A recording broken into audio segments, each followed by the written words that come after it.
우리의 삶 속에는 우연처럼 보이지만 우연이 아닌 특별한 만남들이 있습니다.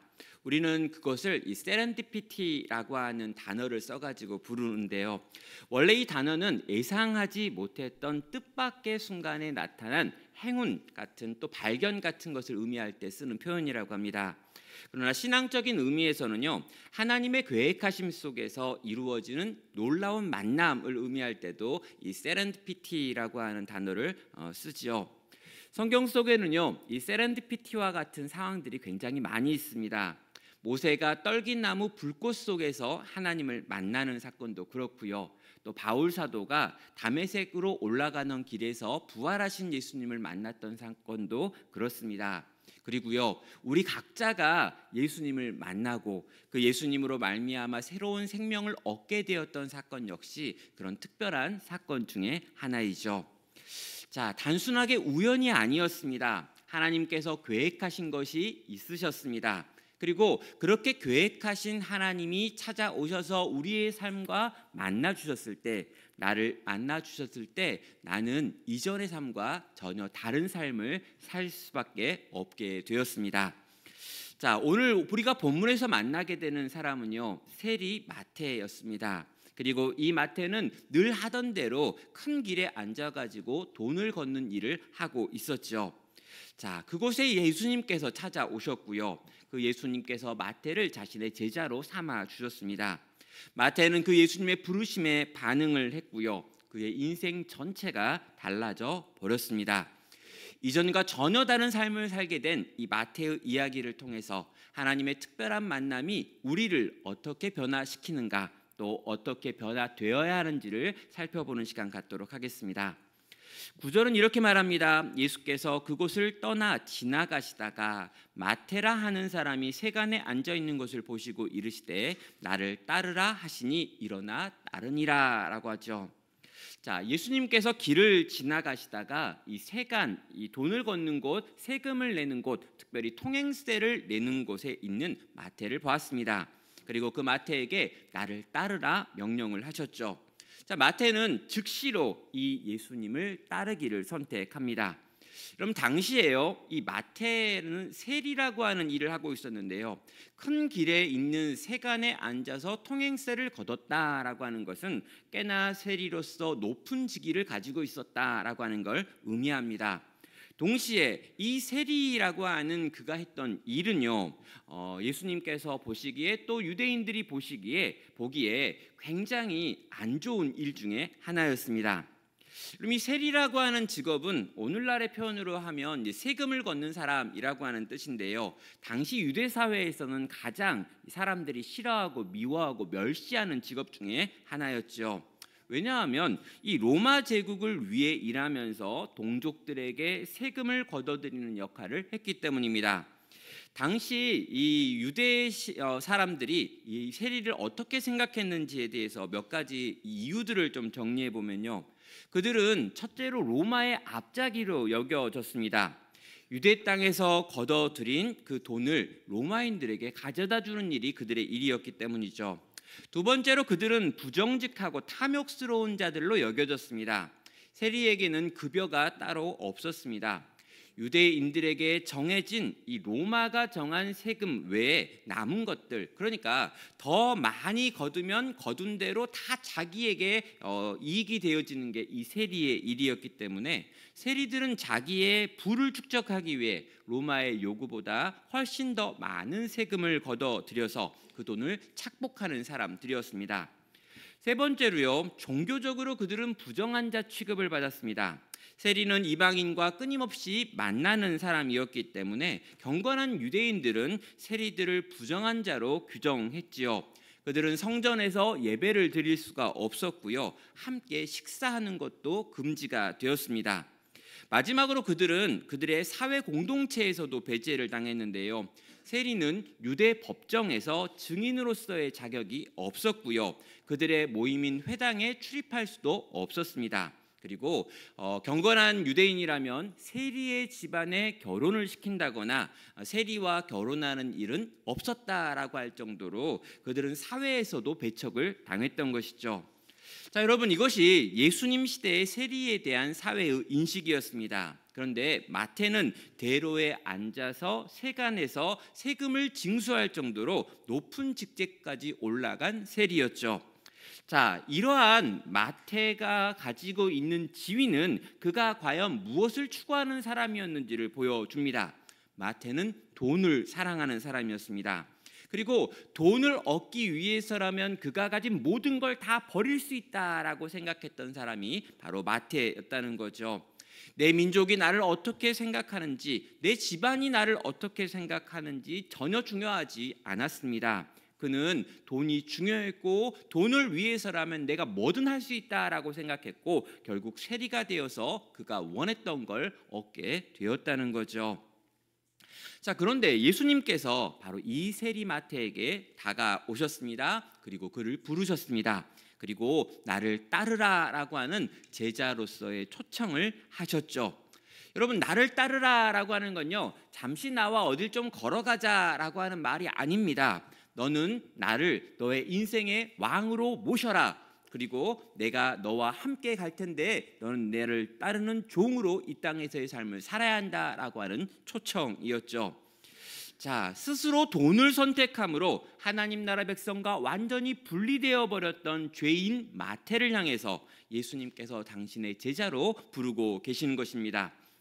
자, 성도 여러분, 예수님께서 이 세리 마태에게 찾아오셔서 새로운 삶으로 초청하고 계시는 이 이야기가 오늘 우리에게 어떤 의미가 있을까요? 여러분, 우리도 종종 우리 자신의 부족함에 대해서 이야기할 때가 있습니다. 나 자신이 얼마나 죄인인가라고 하는 걸 생각하고 떠올리면서 자책감을 느끼기도 하지요. 가끔 우리 어른들한테 이런 질문을 하면 당황하시면서 이렇게 대답하는 경우가 있습니다. 오늘 내가 죽으면 천국 갈 수 있겠습니까? 라고 하는 질문이죠. 근데 이렇게 물어보면은요, 많은 분들이 그렇게 열심히 가르쳤음에도 불구하고 언제 죽어도 천국 갑니다 라고 대답해야 되는데 이렇게 대답을 하십니다. 죽어봐야 알지요. 이렇게 대답을 해요. 꼭 이렇게 대답하시는 분은요, 내 꼴을 보니까, 내가 요즘 사는 걸 보니까 내가 요즘 정말 주님을 위해 이렇게 뭐 열심을 내는 것도 아니고 계속 뭐 죄를 짓고 있고 이렇다고 하시면서 죽어봐야 안다라고 말씀을 하시면서 불안해 하시는 겁니다. 그럼 내가 좋은 사람이 되지 못한다라고 느끼시는 분들, 주님이 나를 사랑하실 이유가 없다라고 생각하시는 분들이 너무나 많다라는 거죠. 나 같은 것을 위해서 주님이 시간을 내 가지고 찾아오시고 그분이 나를 부르셔서 당신의 제자로 삼을 리가 없다라고 생각하는 분들이 의외로 교회 안에 꽤나 많다라는 것입니다.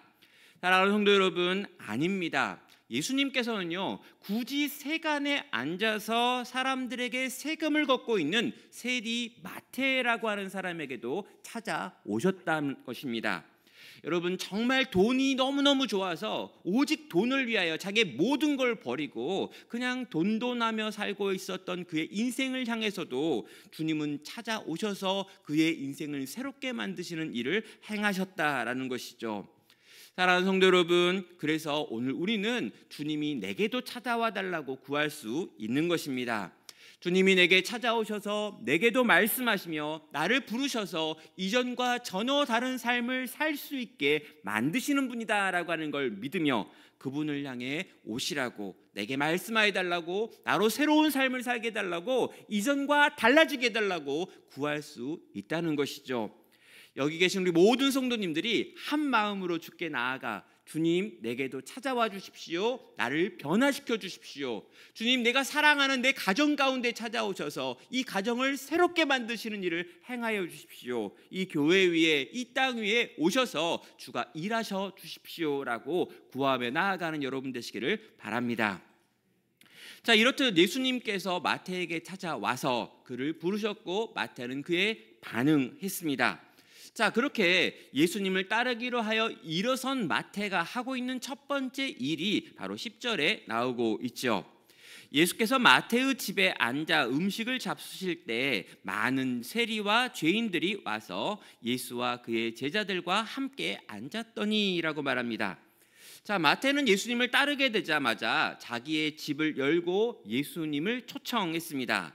예수님과 예수님의 제자들이 초청을 받았고요. 또 많은 세리들과 죄인들도 그 집에 초청을 받아서 함께 잔치를 벌이는 장면이 곧바로 이어지는 장면입니다. 여러분, 이 장면은요, 단순하게 친목을 행하고 있는 행사가 아니었습니다. 마태의 삶의 우선순위가 바뀌어졌다라고 하는 것을 보여주는 강력한 증거이죠. 자, 이전까지 마태의 삶에서 가장 중요한 건 돈이었습니다. 그리고 그 돈을 위하여 자기의 모든 걸 버릴 수 있다라고 하는 것이 마태의 선택이었죠. 그런데 예수님을 만난 후에 그는 자기가 가장 소중하게 여기고 있었던 그 돈을 써서 다른 가치를 쫓고 있는 것들을 보여줍니다. 그는 자기의 돈을 풀어서 사람들을 자기의 집으로 초청했습니다. 그리고 예수님과 그 죄인들과 세리들이 만날 수 있는 자리를 만들어 냈다라는 거죠. 자, 여러분, 이런 변화가 어떻게 나타나느냐라고 물어본다면요, 예수님께서 먼저 보여주신 사랑이 있었기 때문이죠. 자, 예수님께서 세리 마태의 집으로의 초청에 응하시는 것이 그분의 사랑이었습니다. 여러분, 세리의 집에 가면 어떤 일이 벌어집니까? 세리와 함께 식사를 하면 어떤 일이 벌어집니까? 여러분, 당시에 율법을 가르치고 종교의 중심이 되어 있었던 이 바리새인들과 서기관들은 절대로 세리의 집에 가면 안 된다, 세리와 만나가지고 교제하면 안 된다, 세리와 함께 밥을 먹는다, 그건 짐승과 함께 한 식탁에 앉아가지고 뭘 먹고 있는 모습이다라고 규정했습니다. 그러면 부정한 자가 되는 거고요, 일명 거룩하다, 경건하다라고 하는 사람들과 함께 교제할 수 없는 자가 되는 것입니다. 자, 예수님께서는요, 바로 이 세리 마태가 자기의 집으로 초청하여 그 집에서 식사를 하자라고 하는 말에 지금 응하고 계시더라는 거죠. 자, 오늘날 우리도요, 누군가를 우리 집에 초청을 해가지고 밥을 먹는다라고 하는 건 약간 특별한 의미가 있습니다. 그럼 밖에 나가가지고 식사를 이렇게 사 먹는다, 또 밖에 있는 카페에서 뭘 먹겠다라고 하는 것과 자기의 집으로 불러 들여와 가지고 그 집안에서 내가 차려준 음식을 함께 먹는다라고 하는 건 의미가 다르다는 거죠. 그럼 가끔 이제 신방을 가게 되면은요, 밖에서 만나자라는 경우가 있고요, 집으로 간다라고 하는 게 있습니다. 근데 여러분, 집으로 가게 되면요, 그 집에 있는 모든 사람들이 다 초긴장을 합니다. 왜요? 집을 청소하거든요. 그러니까 1년에 한 번 청소하는데 그날 청소하는 거예요. 그러니까 열심히 청소해가지고 모든 쓰레기는 다 한 방에 몰아넣고 그 방 문을 잠궈 놓습니다. 그러니까 여러분, 뭔가 누군가를 불러들인다라고 하는 갖고 있는 의미가 다르다는 거죠. 동일합니다. 나를 내 집으로 초청한다라고 하는 게 갖고 있는 의미가 있는 거죠. 정말 당신과 깊은 교제를 나누고 싶습니다. 나는 당신을 알고 싶고 또 나를 보여주고 싶습니다. 나는 이런 집에 이런 사람들과 이렇게 살고 있습니다. 그런 나를 당신께 보여드려도 당신은 떠나지 않을 겁니다 라고 하는 여러 가지 마음이 그 안에 포함이 되어 있는 것이죠. 여러분, 그런데 예수님 시대에는요, 훨씬 더 심했습니다. 그리고 유대인들은 더더욱 심합니다. 여러분, 유대인들은요, 당신을 우리 집에 초청하여 함께 식사를 하기 원합니다 라고 하는 말이 당신과 형제가 되고 싶습니다, 당신과 가족이 되고 싶어요 라고 하는 말과 같았습니다. 함부로 초청하지도 않고 그 초청에 응하지도 않았다는 것이죠. 자, 마태는요, 예수님을 따르기로 하고 예수님과 한편에 서기로 결정한 다음에 한 가지로 예수님을 지금 시험하고 있는 거죠. 어떻게 시험합니까? 예수님, 정말 나와 함께 하나가 되기 원하십니까? 내 형제가 되기 원하십니까? 내 가족이 되기 원하십니까? 그렇다면 우리 집에 오셔서 같이 밥을 먹을 수 있습니까? 라고 도전을 한 겁니다. 그런데 예수님께서요, 그 초청을 받으시고 흔쾌히 함께 가자 그래가지고 그 식사를 집에서 하고 있다는 거죠. 자, 여러분, 함께 하십시다 라고 말했던 마태의 마음은 아마도 예수님께서 거절할지도 몰라 라고 하는 마음으로 떨렸을 것입니다. 왜요? 이제까지 자기의 집으로 초청했던 랍비 중에 단 한 명도 그 집에 온 자가 없었기 때문입니다. 나는 세리이며 사람들이 세리를 어떻게 생각하는지 알았기 때문에 세리인 나의 초청을 받아가지고 내 집에 와서 나와 함께 밥을 먹는다는 것이 다른 사람들에게 어떤 취급을 받는다는 것을 그는 정확하게 알았던 것입니다. 그런데 그 모든 걸 알고 계셨을 법한 예수님께서 지금 흔쾌히 발걸음을 옮겨서 자기 집에 와버렸다는 거죠. 여러분, 이것이 예수님의 마음, 그 마태의 마음을 녹여버린 것입니다. 자, 마태는요, 예수님이 자기 집에 오시자 이 집에 세리들과 죄인들도 함께 초청해가지고 잔치를 벌이고 있습니다. 죄인들과 그 세리들이 예수님과 만날 수 있는 기회가 필요하다라고 생각했기 때문에 그들을 자기의 집에 불러들여 예수님과 죄인들이 만나는 만남의 장소로 내어 놓은 것입니다. 사랑하는 여러분, 이전에 마태의 집에는요, 불법으로 쌓아 올린 돈들이 모여 있는 곳이었습니다. 빼앗은 돈을 세는 곳이었습니다. 그 돈을 감춰두고 쌓아놓기 위한 곳이 마태의 집이었습니다. 그런데 이 마태의 집에서 지금 세리들과 죄인들이 예수님을 만나서 새로운 생명을 경험하고 누리는 곳이 되어 버렸다는 거죠. 여러분, 돈이 있었습니다. 그 돈이 인생의 전부였습니다. 그런데 이제는 돈을 허비해서 사람을 살리는 일에 쓰여지고 있는 마태의 모습, 그의 인생의 방향이 바뀌어 있는 것들을 보여주는 것이죠. 그럼 조금 더 깊이 들어가 가지고요, 이 마태가 과연 누구였는지를 한번 생각해 볼 수 있는 내용들이 있습니다. 오늘 이 마태복음을 보면은요, 이 세리의 이름을 마태라고 적고 있습니다. 그런데 다른 복음서에 가면요, 이 이름이 조금씩 다르게 나오죠. 자, 마가복음 2장 14절을 가면은요, 알페오의 아들 레위라고 이 세리가 소개되고 있습니다. 또 여러분, 누가복음 5장 27절에 가면은 그냥 레위라고 소개되고 있죠. 자, 이 부분에 대해서 여러 해석들이 있습니다. 그러나 제가 선택한 해석은 뭐냐면, 이 마태라고 하는 사람이 레위 지파에 속한 사람이었다라는 것이죠. 자, 여러분, 조금 더 이해할 수 있는 여지가 커집니다. 마태는 레위 지파에 속한 사람이었습니다. 레위 지파는 제사장 지파이고요, 여호와 하나님을 섬기는 일에 있어서 가장 열심이었던 지파가 바로 레위 지파이죠. 그는 이 레위 지파에서 태어났고 자랐습니다. 이 레위라고 하는 그의 이름이 붙을 만큼 그의 부모는 그를 믿음으로 열심히 키우려고 애썼던 사람입니다. 그런데 그는 그것이 싫었던 거죠. 하나님보다, 여호와보다, 그 여호와 하나님을 섬기며 살아가는 이 삶보다 돈이 훨씬 더 좋아 보였던 것입니다. 그는 돈을 선택했습니다. 그는 레위라고 하는 이름을 버렸습니다. 마태라고 하는 그 이름만 가지고 세리로 그 땅을 살았다는 거죠. 그런데 여러분, 그의 마음이 어땠을까요? 한켠에서 어렸을 때부터 조상 대대로부터 가지고 있었던 그 레위라고 하는 이름이 남아있는 겁니다. 하나님에 대한 생각이 남아있습니다. 그는 모태신앙이었습니다. 어렸을 때부터 신앙의 가치관을 듣고 자랐습니다. 근데 그 마음 가운데 있지만 그게 너무 싫었습니다. 그래서 돈이 좋았고 돈을 위해서 레위를 버리고 마태만 선택하여 살던 사람이었다는 거죠. 예수님이 찾아오셨습니다. 세간에 앉아서 돈을 붙들고 있는 그를 새로운 삶으로 초청하셨습니다. 근데 그 초대가 너무 감미로웠습니다.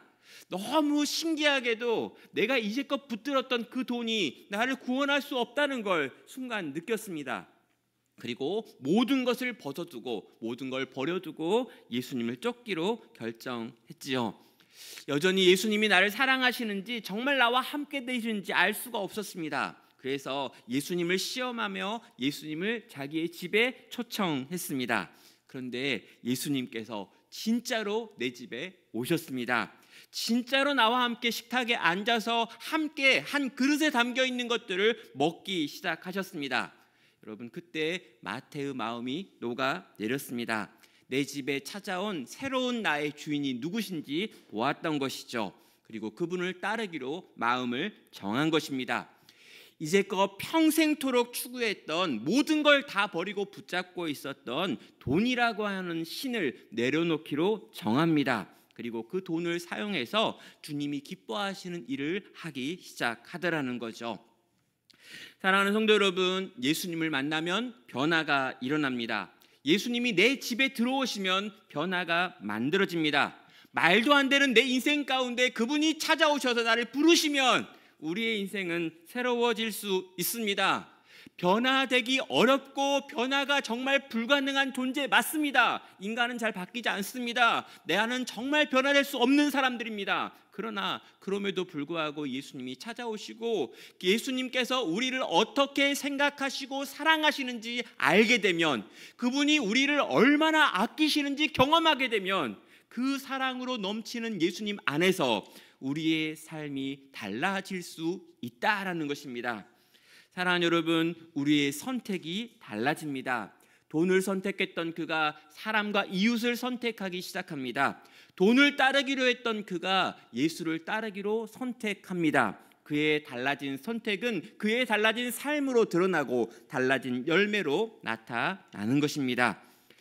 자, 여러분, 예수님께서 세리 마테오 집에 가서 죄인들과 함께 밥을 먹고 있다는 것을 알게 된 이 바리새인들이 보였던 반응이 마지막 11절부터 나오고 있죠. 바리새인들이 보고 그의 제자들에게 이르되 어찌하여 너희 선생은 세리와 죄인들과 함께 밥을 처먹느냐. 분명히 그런 뜻이었어요. 함께 잡수 안 했어요. 분명히 밥을 어떻게 처먹을 수 있느냐 이렇게 해가지고 욕을 했겠죠. 여러분, 그들의 기준에서는요, 도무지 상상할 수 없는 일이 일어난 겁니다. 예수님이라고 하는 랍비가, 저 젊은 율법 교사가 어떻게 세리, 그것도 지금 세간에 앉아가지고 일했던 그 고급 세리네 집에 가가지고 밥을 먹을 수 있느냐, 말도 안 된다. 이게 그들의 반응이었습니다.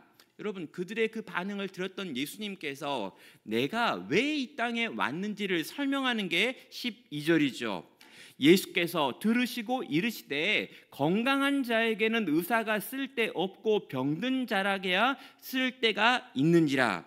너희는 가서 내가 긍휼을 원하고 제사를 원하지 아니하노라 하신 뜻이 무엇인지 배우라. 나는 의인을 부르러 온 것이 아니요 죄인을 부르러 왔노라 하시니라. 여러분, 바리새인들이 예수님을 비난했을 때 예수님은 그들의 위선을 지적하십니다. 그러면서 예수님은요, 건강한 자에게는 의사가 필요가 없고 병든 자에게는 필요하다라고 말하며 나는 죄인을 치료하기 위하여 이 땅에 온 영혼의 의사다라고 하는 걸 강조하십니다. 바리새인들은 스스로 나는 참 영적으로 건강한 자들이다라고 주장하는 자들이었습니다. 그래서 메시아가 필요 없고 구원자가 필요 없다는 거죠. 여기 있는 이 세리들과 죄인들은요, 우리는 지금 망한 인생이다, 끝난 인생이다, 하나님부터 끊어졌다, 영적으로 죽은 자들이다, 우린 정말 죄인이야 라고 하는 인식이 있었습니다. 내가 진짜 병들어 있는 존재다 라고 하는 걸 알았다는 거죠. 그래서 의사가 왔다고 하니까 찾아온 겁니다. 날 좀 도와달라고, 살려달라고, 고쳐달라고 사정하러 왔다는 거죠. 주님은 병든 자를 치료하기 위하여 온 의사다라고 말하며 내가 환자들과 함께 있는 것이 옳다라고 말씀하십니다. 그러면서 예수님께서는요, 호세아 6장 6절에 나와 있는 성경 구절을 인용하면서 내가 이 땅에 온 이유를 설명합니다. 내가 긍휼을 원하고 제사를 원하지 아니하노라 하신 말씀이 있지 않느냐라고 말하죠. 이건 무엇입니까? 하나님의 마음도 이거라는 거예요. 하나님은 제사를 원하는 분이 아니라 자비를 원한다, 불쌍히 여기는 걸 원한다라고 말씀하시며 나는 그 하나님처럼 하나님의 아들이기 때문에 종교적인 어떤 의식을 원하는 것이 아니라 너희도 누군가를 불쌍히 여기고 그들을 살리고 회복시키는 것을 원한다라고 지금 선언하시는 것입니다. 사랑하는 여러분, 저는요, 오늘 본문을 선택이 달라지다라고 하는 제목으로 설교하고 있습니다. 예수님께서 마태를 선택하여 찾아오셨습니다. 마태를 찾아오신 그 예수님 때문에 마태는 그의 선택이었던 돈을 내려놓고요, 예수님을 선택하고 예수님이 기뻐하시는 자비와 긍휼을 선택하지요. 사랑하는 성도 여러분, 예수님께서 주셨던 이 말씀을 통해서 오늘 우리가 해야 될 선택이 무엇이어야 되는지도 보게 되는 것입니다. 예수님께서는 죄인을 멸하러 오신 것이 아니라 구하러 오셨습니다. 환자를 죽이러 오신 분이 아니라 환자를 고치러 오신 영혼의 의사이십니다. 예수님은 제사보다 자비를 원하시는 하나님을 닮은 분이셨습니다. 성도 여러분, 우리는 누구입니까? 예수님의 선택을 받은 자들입니다. 우리는 아무런 가치가 없음에도 불구하고 우리를 찾아오신 예수님의 선택을 받아 새롭게 된 인생입니다. 그렇다면 우리는 무엇을 선택해야 되는 걸까요? 오늘 내가 이제까지 선택하여 살아갔던 그 세상에 어떤 가치가 있다면 여러분, 이것으로부터 벗어나서 우리 주님을 선택하고 우리 주님이 원하시는 것이 무엇인지를 선택하여 이 땅을 걸어가시는 것이 옳다는 것입니다. 주님의 크신 사랑에 매여서 나를 택하여 주신 그 크신 은혜에 붙들려서 오늘 그 주님을 사랑함으로 그 주님이 원하시는 또 다른 것을 향해 나아가는 것, 이것이 성도의 삶이라는 것이죠. 사랑하는 여러분, 저는요 오늘 이 마태를 보면서 이 레위 마태라고 하는 이분이 마치 개척교회 목사 아들 같다라는 생각이 들었습니다. 목사의 아들로 사는 것이 쉽지 않았습니다. 경제적으로 어려운 것도 쉽지 않았고 많은 사람들의 눈치를 보며 사는 것도 어려웠습니다. 그래서 마음으로는 조금만 크면 내가 독립하리라 이런 생각을 했습니다. 내가 조금만 크고 조금만 힘이 생기면 이 교회로부터 독립하고 아버지로부터 독립하고 이 기독교 신앙으로부터 독립해가지고 내가 원하는 걸, 내가 바라는 걸, 내가 생각하는 걸 나도 살아야지 라고 생각을 했습니다. 독하게 마음을 먹고요, 예수님 없는 삶을 선택하여 꽤나 열심히 그렇게 살아서 뭔가 결과와 열매도 맺었던 것 같습니다. 그런데 주님이 그런 삶을 살고 있는 저에게, 아니 그 개척교회 목사님 아들에게 찾아오셨습니다. 이해할 수 없는 사랑으로 품어주셨습니다. 이전에 살던 삶과 전혀 다른 삶을 살 수 있는 은혜를 그분이 베푸셨습니다. 예수님을 만난 그 개척교회 목사는 이전과 다른 것이 보였고 이전과 다른 것이 들렸습니다.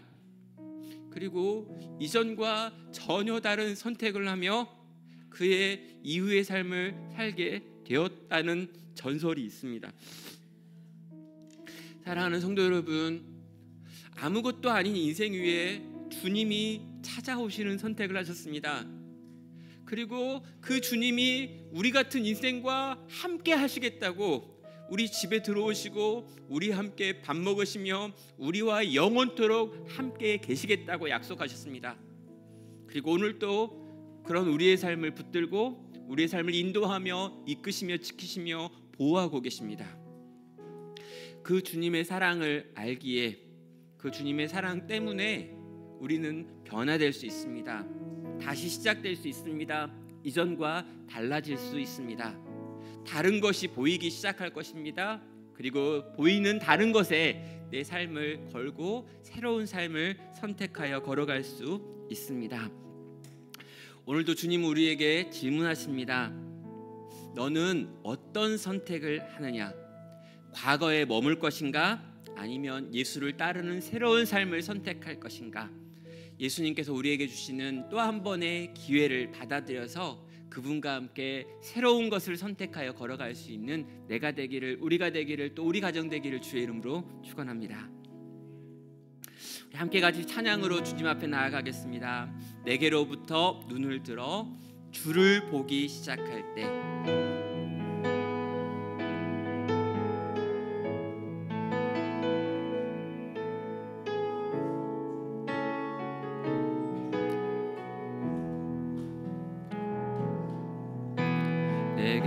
내게로부터 눈을 들어 주를 보기 시작할 때 주의 일을 보겠네. 내 작은 마음 돌이키사 하늘에 꿈꾸게 하네. 주님을 볼 때 모든 시선을 주님께 드리고 살아계신 하나님을 느낄 때 새 삶은 주의 역사가 되고 하나님이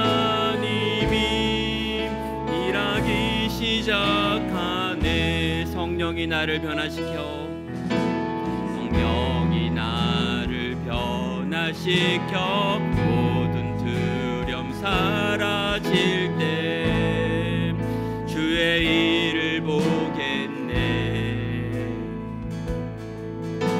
방패한 땅 한가운데서 하나님 마음 알게 되리. 주님을 볼 때 모든 시선을 주님께 드리고 전능하신 하나님을 느낄 때 세상은 주의 나라가 되고 하나님이 일하기 시작 모든 시선을 주님께 드리고 가능하신 하나님을 느낄 때 세상은 주의 나라가 되고 하나님이 일하기 시작하네. 이 시간 우리 들은 말씀을 품고 같이 기도로 주 앞에 나아가겠습니다. 주님, 내 인생 가운데 찾아와 주셔서 감사합니다. 아무것도 아닌 내 인생 위에, 아무런 선을 만들어낼 수 없는 내 인생 위에 찾아오셔서 주님, 나로 하여금 전혀 다른 삶을 살 수 있는 가능성을 열어주셔서 감사합니다. 그 주님의 그 크신 사랑 내가 다시 경험하기 원합니다. 그 놀라운 사랑 앞에 다시 감격하기 원합니다. 내 집에 찾아오시고 나와 함께 식탁에 앉으사 나와 영원토록 함께 하시겠다라고 말씀하시며 실제로 성령으로 지금도 나와 함께 하여 주시니 주님 감사합니다. 주님의 그 놀랍고 위대한 사랑 너무 오래 잊어버리고 살았던 것 같습니다. 주님이 내 안에 계심에도 불구하고, 그런 사랑 받고 있음에도 불구하고 오늘 또 그 사랑 없는 것처럼 그렇게 살았던 내 모습이 여기에 있습니다. 주님, 나를 불쌍히 여겨 주시옵소서. 그 사랑 다시 알게 하여 주십시오. 그 사랑 나로 다시 고백하게 하여 주시옵소서. 주님 안에서 그 사랑 때문에 춤추고 뛰고 즐거워하고 기뻐하며 자원하여 주를 위해 살았던 때를 나로 하여금 다시 떠올리게 하여 주시옵소서. 주님, 그 사랑으로 다시 돌아가서 주님이 내게 기뻐하시는 일, 주님이 내게 즐거워하시는 일을 다시금 선택하게 하여 주시옵소서. 오늘 내가 쫓아다니고 있는 것이 무엇인지 보게 하시고 마땅히 쫓아야 될 주님을 쫓아갈 수 있는 그런 내가 되고 우리가 되어지는 내 삶의 변화가 일어나게 하여 주시옵소서. 내 눈을 바꿔주시고 내 귀를 다르게 하시고 내 관심과 내 인생의 목적이 변화되어지는 변화가 주님 내게 일어나게 하시고 우리 가정 가운데 나타나게 하시고 이 땅의 교회 위에 나타나게 하여 주시옵소서. 주님, 나를 변화시켜 주십시오. 우리 가운데 찾아와 주십시오. 사랑으로 나를 감동시켜 주십시오. 나로 하여금 새로운 것들을 정하게 하여 주시옵소서. 함께 합심하여 기도로 주 앞에 나아가겠습니다.